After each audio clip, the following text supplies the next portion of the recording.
ഇടുക്കിയിൽ വസന്തം തീർത്ത് ജെഡ് വൈൻ പൂക്കൾ. കേരളത്തിൽ അപൂർവമായി കാണപ്പെടുന്ന ജെയ്ഡ് വൈൻ ചെടി ഇടുക്കി രാജകുമാരിയിലെ ദേവമാതാ പള്ളിയിലാണ് പൂത്തുലഞ്ഞത്. പൂക്കൾ കാണുന്നതിനും ചിത്രങ്ങൾ പകർത്തുന്നതിനുമായി നിരവധി പേരാണ് ഇവിടെ ഒഴുകിയെത്തുന്നത്.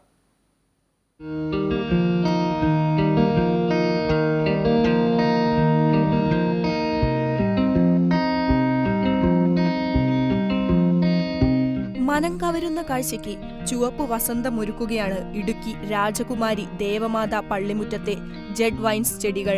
കരിമ്പച്ച ഇലകൾക്കിടയിൽ കടും ചുവപ്പ് നിറത്തിൽ വിരിഞ്ഞു നിൽക്കുന്ന പുഷ്പങ്ങൾ വിസ്മയമാണ്. ഫിലിപ്പീൻസിൽ കണ്ടുവരുന്ന ചെടികൾ ഇപ്പോൾ ഹൈറേഞ്ച് മേഖലയിൽ പൂക്കാലം ഒരുക്കിയിരിക്കുകയാണ്. 2 വർഷത്തെ പരിപാലനത്തിന് ശേഷമാണ് ഇവയുടെ പൂക്കാലം.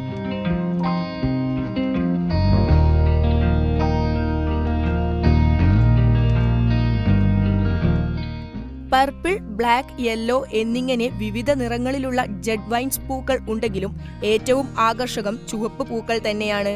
ഒരു കുലയിൽ 100 കണക്കിന് പുഷ്പങ്ങളാണ് സാധാരണയായി വിരിയുന്നത്. പൂക്കൾ കാണുന്നതിനും ചിത്രങ്ങൾ പകർത്തുന്നതിനുമായി നിരവധി ആളുകളാണ് ഇവിടെ എത്തുന്നത്. നിറഞ്ഞു നിൽക്കുന്ന പൂക്കൾ ആരെയും ആകർഷിക്കും. ചില കിളികളുടെ ചുണ്ടിന്റെ ആകൃതിയിലാണ് ഈ പൂവിന്റെ രൂപം എന്നതും ഏറെ പ്രത്യേകതയുമാണ്.